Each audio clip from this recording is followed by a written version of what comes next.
everybody, welcome back with the Plapper. Platypus is the name, and we are doing my first post-launch tier list for CZN Chaos Zero Nightmare.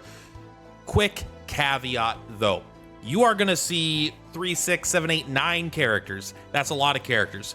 These characters I have not played, so their current placement is based only on the Game 8 tier list. So I know what you're thinking, why are you making a thing if you haven't played all the characters? To be completely honest, it's a gotcha, man.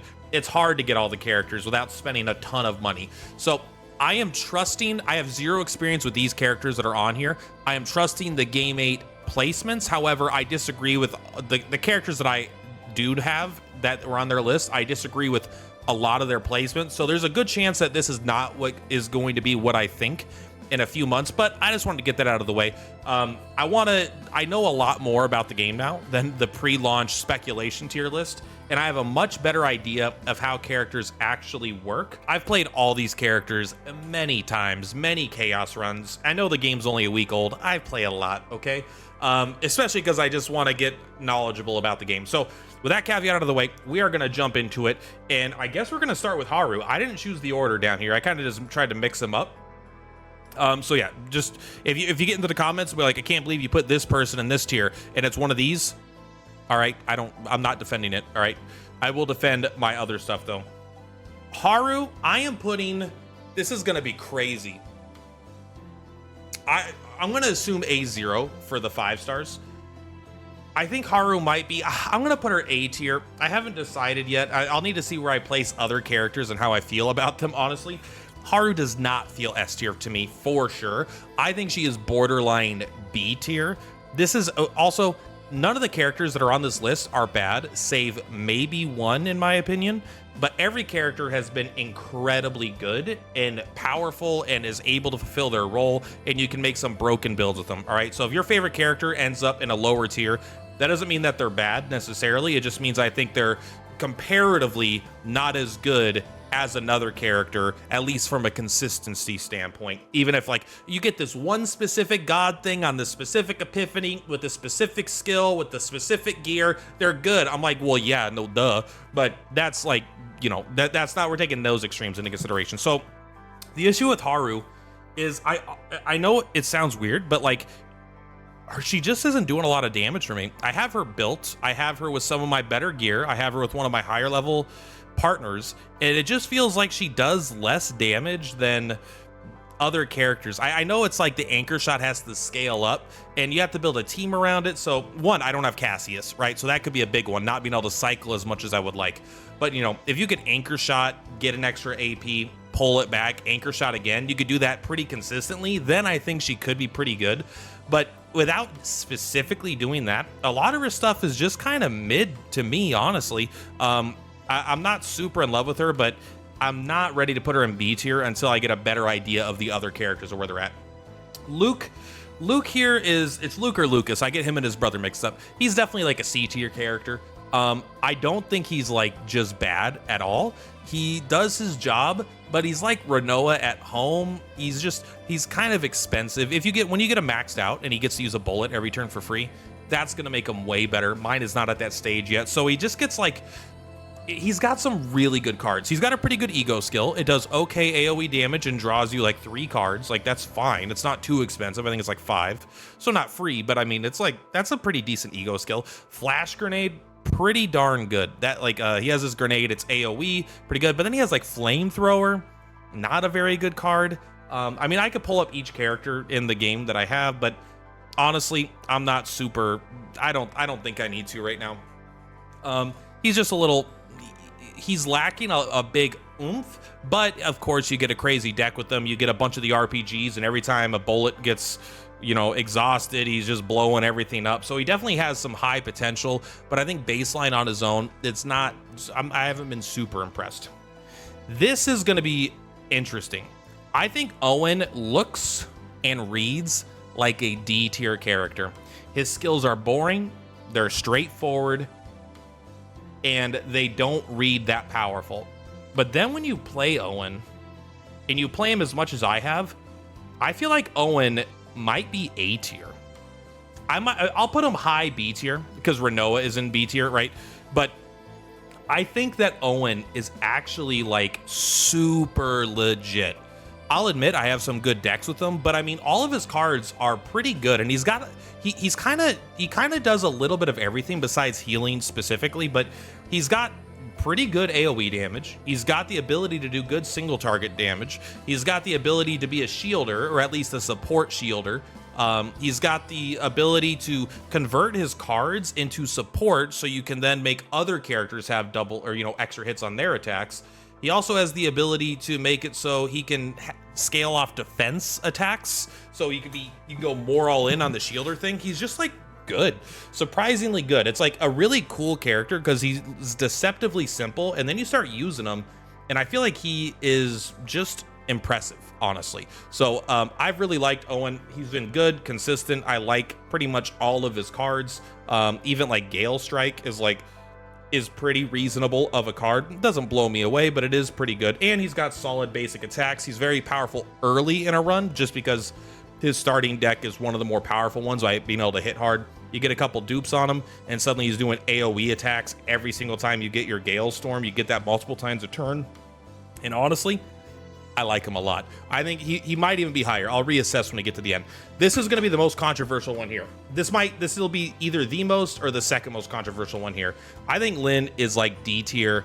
I think she sucks. I think she honestly is the worst 5-star that I have played, and that might be controversial. I don't know how people feel about Lynn, and I have played with her like, I don't know, going on 10 times, and every single run with the build, with different teams, with characters, her damage is good. Don't get me wrong, it's good, but it's not blowing me away. And she's very AP hungry, and even when you like get it all set up, it's clunky. You don't want to, the fact that you can't use like any attacks with other characters without like screwing up her pattern, it's clunky.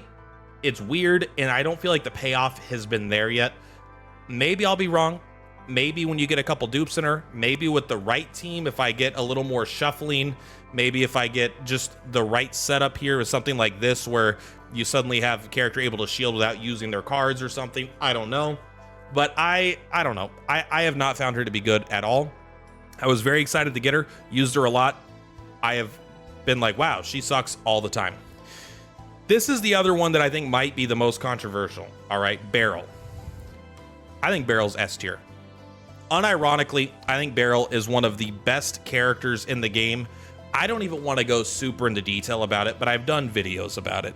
Actually, that video may not be live yet as of doing this. I haven't decided which video is coming out first. But she's in my, like, don't skip these characters. If you look at my YouTube content, she's in all of my YouTube content, basically. Or like my stream, she's like always on my team. And just to summarize it really quick, her mechanics of the retain mechanic of holding cards and then those cards becoming stronger works really, really well in this kind of game where you want to use your damage at the right times. And she has a few particular builds that are very powerful, lots of draw power, the ability to she doesn't have a ton of support. She's mostly a DPS, but she's a DPS that can bide her time where if there's a turn, like sometimes it's the opposite of Lynn, where it's like, I finally drew the stuff that I needed to do like her big damage, right? Or even Haru to a point where it's like, all right, I finally got the anchor and I got the thing and I got the AP and the enemy is going to hit me for 400 and I may not kill them. So I'm just going to do a bunch of damage and take a bunch of damage. Beryl has the ability to delay that without losing damage. And in fact, she doesn't lose damage, she gains damage. I have hit with 3,000% attacks before. I've one-shot bosses. You could hit for 400 to 700% damages for 0 AP consistently, easily, and her stupid snack bar, drawing 3 cards as an exhaust, is just a great card to use. I think she is genuinely an S tier character. Maybe I'll feel different in a couple months. Maybe when I get to the really, really hard content, she won't be able to keep up. But I'm telling you, from day one to now, she has been consistently the best character in my account. I'm not going to put her above these characters just because that's probably crazy. But she has been absolutely an all-star. Amir, this character might be the only bad character in the game, in my opinion. I've played with her several times, and it just every time I'm like, what the hell do you even do, bro? I think you might need to run her very, very specifically in like a team with Magna, because she's not really defensive. She gets metallicized and then wants you to shield, but then use those shield, then she uses her metallicized to attack. She only has one card that generates shield herself, like period, unless the epiphanies, but like baseline. And so she's not synergistic with herself, which is very weird. She's constantly spending all of her materialized stacks for other ways to mitigate damage, which is like fine, but it's worse than shields because you still get crazy, you still go crazy, and you can't heal up from it afterwards. So she's like worse than shields and worse than healing because you're taking the stress damage while also not being able to recover the HP after taking it. So, and her damage kind of sucks. Maybe there's like a perfect team for her, but as of now, she has been one of the worst characters I've played. Tresa here, I think she is down here somewhere. She was my favorite character for the first about 3 days, but the damage over time just feels weak as hell. Maybe I've been too focused on the damage over time, and I need to instead focus more on just getting a little bit of agony and then using that agony for like the vital attacks and stuff to deal more damage.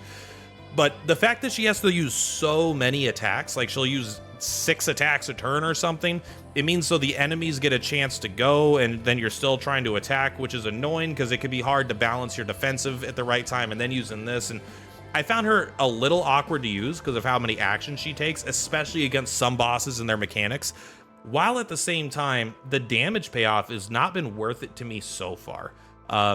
This is something I might need to try more of, use them in different teams, but she's been okay. She has one build that I really like, but it's one card. If you get it, it's an upgrade, and every time you heal, you get a Shadow Dagger. That's obviously very good with Mika here, where, you heal, throw a dagger, heal, throw a dagger, heal, throw a dagger. You can heal a lot of times per turn for all kinds of different stuff, and you're getting 0 cost, get a heal, get an AP, get a dagger. Like, that's a pretty good combo, but that's like one specific thing, and even then, I'm not like sure that it's actually crazy powerful. Magna is easily my most used character. I'm not going to put her S tier because I suspect this character is just her but better. More offensive, maybe more, probably not more shields, but probably just an overall better character. I don't know, but I don't want to put her in S tier, even though on my account she's S tier. I suspect she's just not quite as good as Kelpie here. But she's just kind of an all-star. She shields like crazy. And as long as you keep her leveled up, the shields are usually enough. Like, people don't go crazy nearly as much as when she's around. She does have a little bit of AP problems, which could be hard to mitigate because, like, some of her good skills are take multiple AP. And I'm telling you, there's her unique card or whatever where it's like 2 energy. Every time you gain a shield, gain a counter attack. That card sucks, bro. That's like one card that's like a stain on this character. That card blows. If you get the equipment that will automatically play it, suddenly that card's really good because it becomes 0. 0 for that effect is awesome. 2 for that effect, I'm like, I never have time to play it. And you want me to play this and then spend the last energy doing a counter, like getting shield, and I get 2 counter attack, like whatever, man. That's not enough shield, that's not enough counter attack. I would rather just play the ice shield, which does that both in one card, and is a skill, and it costs 2 energy, not 3 energy. So I know I'm shitting on that card. Overall, I think she's actually fantastic. The best sustain that I have in my account, for sure. And she could actually do some decent damage as well, but she's got so much good support, especially the crystallized stuff. She can get like 4, 6, 8 crystallized stacks. So even if you don't draw any defensive cards, she is still going to be giving you shields before the enemy attacks. Veronica here. Veronica is probably an A tier. I'm gonna put her above Haru. She hasn't blown me away, but I see the potential. She's a little unexciting, but there's no doubting that just a 0 cost 150% plus damage every single turn is pretty good. And she's got some good draw cards, but like she's got like this whole reload mechanic. The reload stuff has been pretty weak. Like her unique skill to like you get +1 reload and then your reload goes up 1 maximum stack, so you can get up to 4. That shit has been kind of sucked so far. But just her baseline, you use that upgrade, she's throwing a ballista every turn. Sometimes you get the ability to get multiple ballistas, and she's doing quite a bit of damage for very little effort. And she has the ability to draw other people's cards, so she's kind of like free damage. And it's like she's a way to kind of enhance the other two characters. If you have other two characters that synergize a lot, you don't need to use very many of her cards at all, which is awesome. So I think she is good, but she hasn't blown me away yet. But I might be underselling her, but I think A tier is a pretty good spot for her. Hugo is also going in the A tier. I actually think I mean, I don't know about these characters, honestly, but I think he's just solid. I think he seemed like it seemed like he'd be kind of hard to do. He has one downside, all right? His main card, the one that you use to get an upgrade, and then every time you use a skill, he gets a Commence the Hunt stack. If you upgrade that card, you get an Epiphany on it, and it loses the Oath, the starting in your hand bonus. Holy shit, does he go from like an A tier to like a C tier character instantly if you don't draw that card in your opening hand. He becomes so much worse. It's kind of crazy. So it is weird that one of his, you could actually get an Epiphany and make him weaker. It's rare that you get something that's like 3 bad options in that situation, but it is. I saw it happen to Vulcan, so it can happen. But outside of that, he does put out a surprisingly high amount of damage. And you don't really have to put in that much work to it. Pretty good Epiphanies overall, pretty good cards overall. Even his shield card is not bad. You can get like a 170% shield for 1 energy and 2 Commence the Hunt stacks or something. Like, that's totally cool. So yeah, I like him a lot. He's been doing a good job. Mika, come on, bro. This character might just be the best character in the game legitimately. I'm not going to put her above Beryl. I'm going to put you I'm going to go like this. I don't think I need to explain it. This character is not only the best healer that I've seen. I mean, I know she could heal, but this character heals. She gives you so much AP. She's got a couple interesting attacks. Like, Whirlpool is pretty cool. Her normal attack sucks, right? But it's just like freaking all-star, bro. There's like no time I ever don't want her in my team. I purposely won't bring her in my team just to get a different feel, but it's like she makes everyone better without buffing them directly, like damage-wise, but getting more AP, that's no joke. Being able to heal up, she has that crazy effect. Like, if she takes stress once a turn, you heal like 200%. It's like, it's so hard to die from HP damage when she's in your team. Absolutely an all-star. I'm gonna put Nia in the B tier. I think Nia is, she might be A tier, but I haven't played her as much as the other characters. She has a lot of, I feel like she's just really dependent on getting good Epiphanies. Her baseline stuff doesn't feel very good. It's going to be a lot about shuffling. If you can get the decibel stuff going, it's cool. If you can cycle your deck right, that's good. But I feel like Cassius or whatever just does it a bit better with like the full house thing, just able to draw more. Maybe I'm wrong. I've used her and I'm like, this is cool, this is fun, but I never feel like she's vital to make the team good. But to be fair, I play a lot of Beryl, and Beryl makes it hard to have bad turns. And I feel like this is like you had a bad turn. She does have some unique synergies, like with Renoa, right? Renoa could you can get a shit ton of dirge bullets. Then when your deck shuffles, you could use her ego, discard all the dirge bullets in the deck, like 20 bullets in the deck, and Renoa just goes crazy. Like, there are some cool combo potentials with discarding your deck. I'm sure there's more than just Renoa, but I haven't been completely sold on her as being OP yet. She just seems solid. And I think B tier is like, these are good characters. Maybe even better than you think. And then finally, we have Reroll here. I'm going to put her in the top of B tier. I don't think she's as good as, well, I think she might be better than Haru. It's kind of hard to say. You know what? I will put her in the A tier. And I'm going to put Haru in the top of B tier.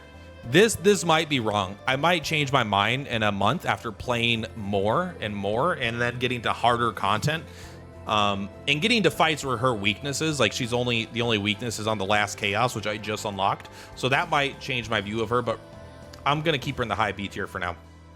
I think it's May. She's just kind of super good. When you have that dupe of her that's like once per turn when she attacks, you just heal.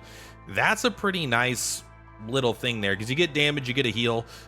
It's like it's solid, but also being able to like buff all 1-cost skills. And actually, you know what? This is one of the characters I do want to jump in and take a quick look at, because I always forget one of the cards, Snack Time. Snack Time is such a good card, right? Being able to exhaust your bad cards or your status effects that are negative, and then being able to heal and draw all for 0. Very good. Being able to buff a big multi-hit attack from another character, 1 energy, 4 morale. Bro, that's even a good hit. And this heals you too, if you get it. Like, I'll admit, her, this card's debatable. Like, it's made to go with that other 5-star that I don't have that's in the S tier, so maybe it's busted, right? Because she gets like 2 hits, I think, on her basic attack, so this is like huge. But, and then, yeah, she feels like she's made to go with that other character, but still, like, look at this. 1 turn, 4 morale, but for 1 energy, 265% damage. That's a great ass card. That's like potentially better than putting vulnerable on a target. Potentially, I'm not sure exactly how the math works, but I mean that's a good ass effect. That's 80% damage. Then of course, good, and I would say this is good too. So I like her a lot, and she has one of my favorite ego skills. It's relatively cheap. It does some damage. It gives you the AP. I love that it's only 4. Super good. So let's jump back. I'm gonna move Veronica above Hugo, and I'm gonna keep her at the bottom of A tier. Top of B tier for Haru feels wrong, but if it because she's like the limited character, but to me right now it kind of feels right. I haven't been blown away. Maybe she's better, I don't know, but I'm not super impressed. Lucas, you probably deserve to be here. This is the one that hurts me the most. This is probably the most controversial. I think most people will probably agree with this, and maybe this one's a little controversial too. I think Owen's pretty good. I don't think Owen's A tier after seeing what I've put in A tier, but I do think Owen fits on so many more teams, and he's way more fun than you think, I promise. All right, so this is where I am at right now. Let me know, what do you fundamentally disagree with? What pissed you off? And what do you agree with? What do you think is really, really like, you know what? Yeah, I think that's a really good spot for that character, and maybe it's a controversial one. Do you think Beryl is S tier? I do. As of now, I do. Anyway, guys, that's all. Much love for platypuses per platypus. I'll see you on the flip-flops. Bye!